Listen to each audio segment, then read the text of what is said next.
Hello guys, welcome back. मैं हूँ आपका होस्ट और दोस्त दीपक, फिर आ चुका हूँ एक नए वीडियो के साथ। तो अभी एक्चुअली मैं थोड़ा हॉस्पिटल गया था कुछ काम से, और मुझे पता चला कि ये इन्फॉर्मेशन बहुत ही इंपॉर्टेंट है आप लोगों के लिए।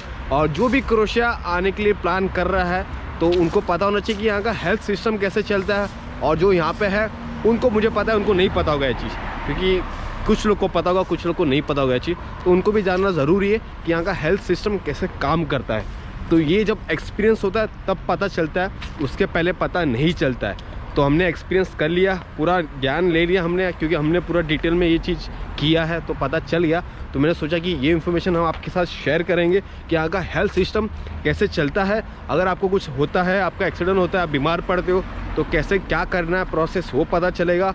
और इस बीमार सिचुएशन में आपको क्या कंपनी पे करती है कि नहीं करती, वो भी मैं इस वीडियो में बताऊंगा। तो सबसे पहले मैं दो चीज़ क्लियर करना चाहता हूँ लास्ट वीडियो के माध्यम से। जो मैंने सैलरी आपको बताई थी, लोग डर गए, बहुत लोग डर गए, क्योंकि मैं आधे तो मेरे कैंडिडेट थे, वो भी डर के बता रहे दीपक भाई आपने क्या बोल दिया।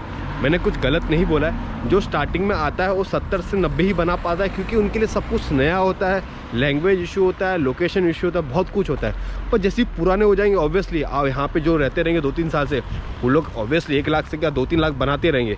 तो उन लोग एक्सपीरियंस हो गया, उनको लैंग्वेज सीख लिया है, बहुत कुछ सीख लिया है, तो अब उन लोग बनाते। तो आप भी बनाओगे, आपको टाइम लगेगा।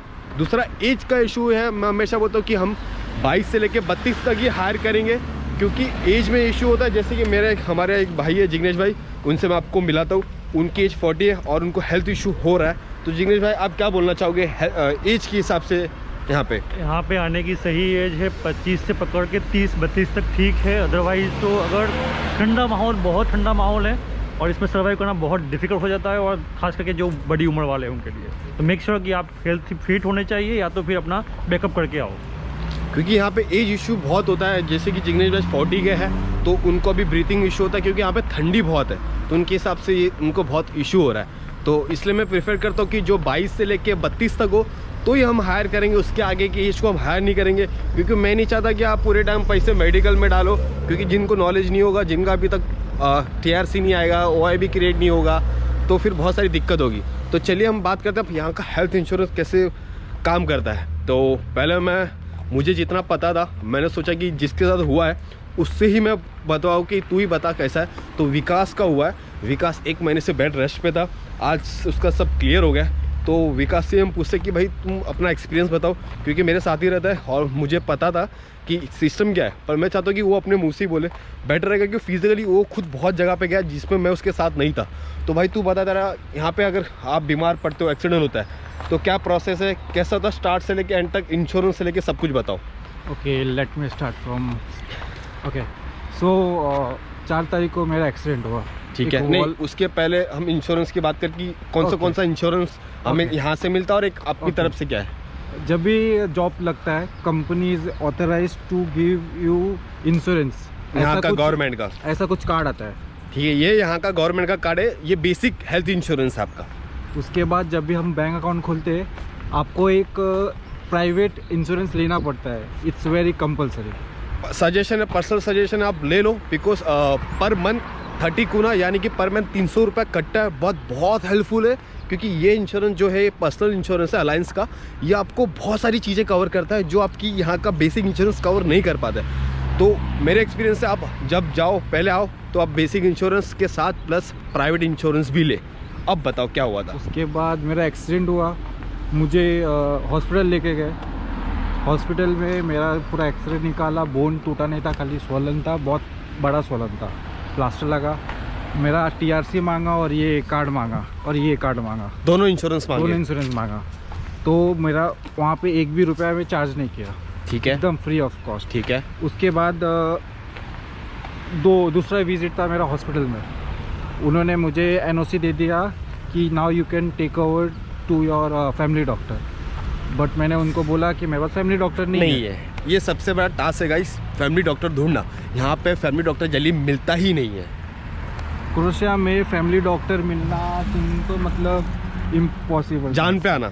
यहाँ पे मतलब हमने बहुत सारी विजिट की है, कम से कम 10 से 15 डॉक्टर से हमने बात की है, फैमिली डॉक्टर मिलता ही नहीं है। और बहुत ही कांटेक्ट लगाने के बाद हमें एक फैमिली डॉक्टर मिला, वो भी इसके लिए अभी मैं गया था तो मुझे मना कर दिया कि उनका कोटा फुल हो चुका है।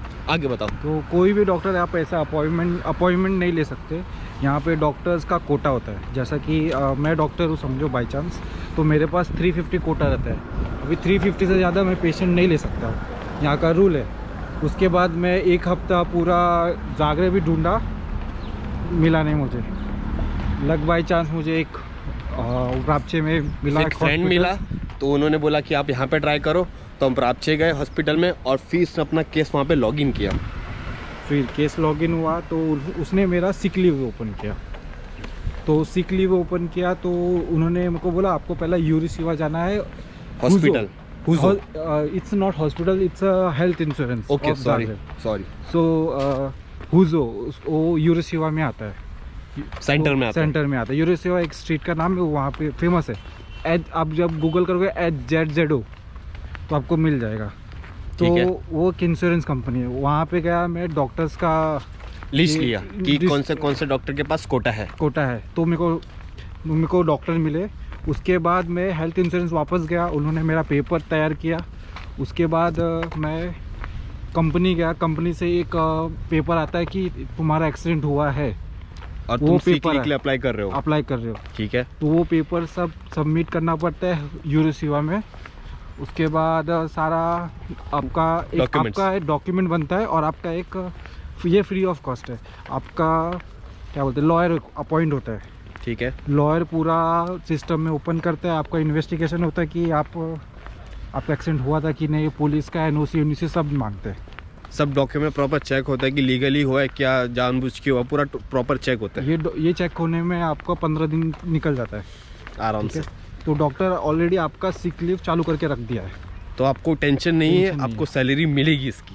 तो यहाँ पे लॉ है, अगर डॉक्टर आपका सिक लीव चालू रखता है as per basic salary, as per government question law यहाँ का है, आपको बेसिक सैलरी मिलेगी ही मिलेगी।